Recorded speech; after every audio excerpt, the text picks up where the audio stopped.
फिरदौस आशिकावान ने शहबाज शरीफ को सियासी तौर पर इनका शिकार करार दे दिया। कहती हैं चीनी इंक्वायरी कमीशन ने वक्त शफाफियत को बरकरार रखने के लिए मांगा। सब्सिडीज का सबसे ज्यादा फायदा आपके बेटे और खानदान ने उठाया है। वजीर आजम का कोई बेटा या भाई मुलविस नहीं जिसको बचाया जाए। फिक्र ना करें, आपकी सियासी दुकानदारी के लिए कोई जरिया नहीं छोड़ेंगे। कौम के सामने इमरान खान और उनकी हुकूमत सुरखरू होगी।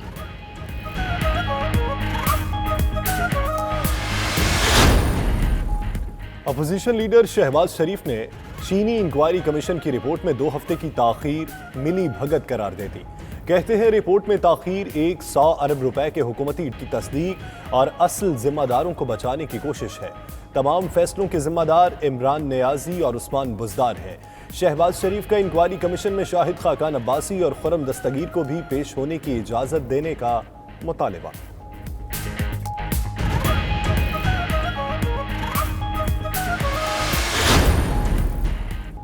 मजहबी रहनुमा और उलमा कराम 20 निकात पर मुअस्सर अमल दरामद करवा के कौम और डॉक्टर्स के खदशात की दादरसी करे। फिरदौस आशिकावान की सियालकोट में गुफ्तगू। मजीद बोलें कि बदकिस्मती से अवाम मसले की हसासियत नहीं समझ सके और एहतियात नहीं कर रहे। डॉक्टर्स की तजावीज़ पर सूबाई हुकूमतें और मुतल्लिका इदारे काम कर रहे हैं। अवाम डॉक्टर्स की तजावीज़ को संजीदा लें। लॉकडाउन में नरमी का ये तासुर ना लिया जाए पर काबू पा लिया है। गवर्नर पंजाब चौधरी सरवर की गुफ्तगू। बोले रोजी रोटी कमाने का सिलसिला जारी रखने के लिए स्मार्ट लॉकडाउन का फैसला किया। कभी एक कारोबार को खोलेंगे तो कभी दूसरे को ताकि रश ना हो। उम्मीद है अवाम इम्तिहान में पूरा उतरेंगे। सऊदी अरब की जानिब से मुस्तहिकीन में राशन की तकसीम। हमारा हेल्थ सिस्टम पहले से ही नाकारा था। इसमें बिल्कुल गुंजाइश नहीं है कि हम मज़ीद ये बोझ बर्दाश्त कर सकें। लॉकडाउन के लिए जो लॉकडाउन आप और हम देख रहे हैं ये लॉकडाउन ना होने के बराबर है। हम ये मुतालबा करते हैं कि अगर ये लॉकडाउन इस तरीके से नहीं होता तो यहाँ पे कम से कम 15 से 20 दिनों के लिए कर्फ्यू का ऐलान किया जाए। बलोचिस्तान के यंग डॉक्टर्स ने 15 रोज के लिए लगाने का मुतालबा कर दिया। सूबे में सेहत का निजाम ठप है। डॉक्टर्स की कमी और टेस्टिंग की सहूलत इंतहाई नाकाफी है। शहर में लगाए गए नाके मुकम्मल तौर पर बंद। जेल रोड, फिरोजपुर रोड और गुलबर्ग समेत दीगर नाकों पर पुलिस ने शहरियों की नकलो हरकत को रोक दिया। गाड़ियों की लंबी कतारें लग गई।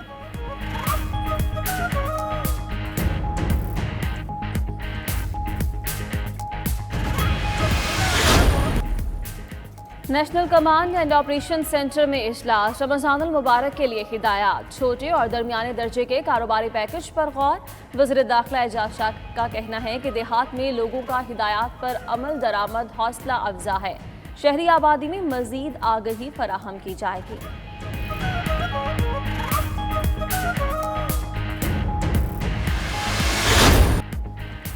रमज़ानुल मुबारक शुरू होते ही सब्जियों, फलों और अशियाए खुरनोश की कीमतें पहुंच से दूर। आलू 70 रुपए, अदरक 380, लहसुन 355 और लीमू 450 रुपए किलो फरोख्त। सेब 240 रुपए किलो और केले 160 रुपए फी दर्जन बिकने लगे।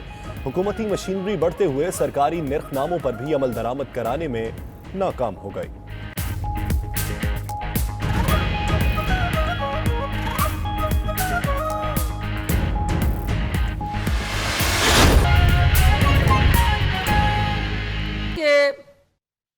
जदीद टेक्नोलॉजी की मदद से जब हम स्पॉट लोकेशन पे जाएंगे और क्लस्टर्स के ज़रिए जहां हम समझते हैं कि सस्पेक्टेड केसेस ज़्यादा हैं और उसी क्लस्टर को लॉकडाउन किया जाए और बाकी इलाका, बाकी शहर, बाकी जो आपका मोहल्ला या कस्बा है या सूबा है उसको उस अजियत से बचाया जाए।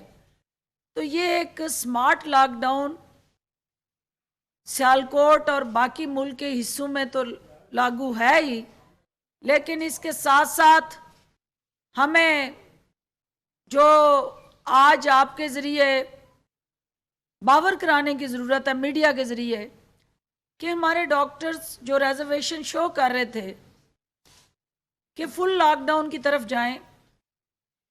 आपको देखना है कि आपका रमज़ान का महीना हमेशा एक तो सोशलाइजेशन मसाजद और ख़रीदारी के हवाले से बाकी महीनों में सबसे ज़्यादा रश गेन करता रहा। आपने लोगों की ज़िंदगियों को तहफ़्फ़ुज़ देने के लिए रोज़मर्रा के जो अमूर हैं उनकी अंजाम दही के लिए कुछ SOPs और प्रायोरिटी सेट की हैं। हुकूमत पाकिस्तान वज़ीर आज़म की क़यादत में उन ज़िम्मेदारियों को आसान तरीके से अपना फ़र्ज़ समझ के अदा कर रही है। कुछ ज़िम्मेदारियाँ बैसीत हुकूमत हमारी हैं, लेकिन कुछ फ़राइज़ बैसीत शहरी पाकिस्तान के अवाम के हैं।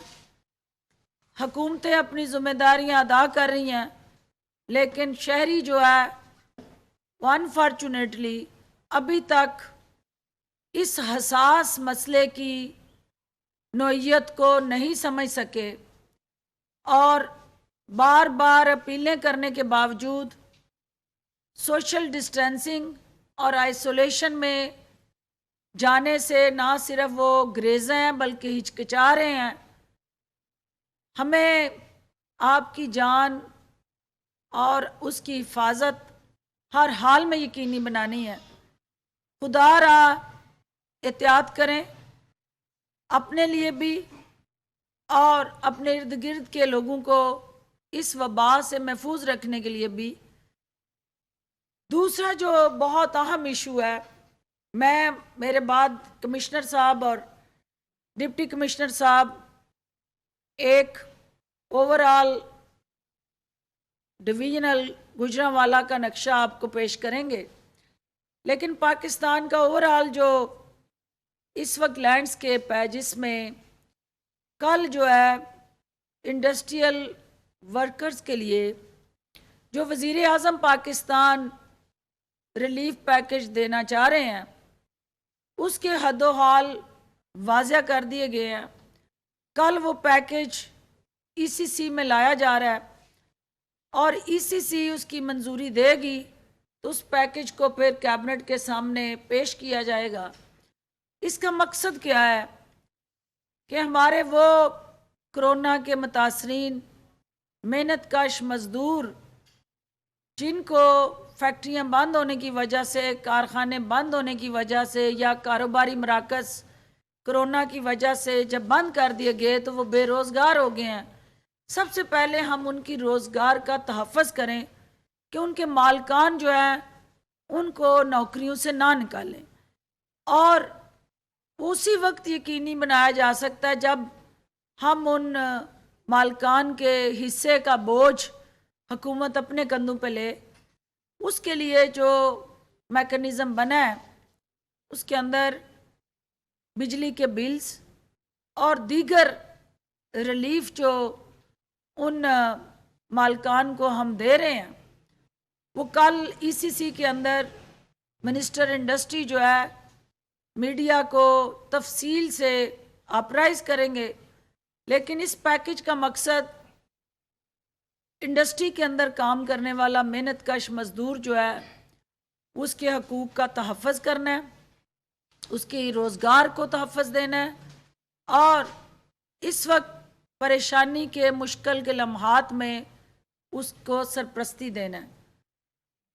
आज सुबह एक लीडर ऑफ द अपोजिशन ने बयान दागा है, इस वक्त कोरोना से जो हम जंग लड़ रहे हैं, बार बार वज़ीर आज़म इस अज़म को दोहरा रहे हैं कि कोरोना के इशू पे हमने सियासत नहीं करनी और इस वबा से हमने यकजहती से, कौमी यकसोई से और कौमी हमआहंगी से निपटना है। लेकिन बदकिस्मती से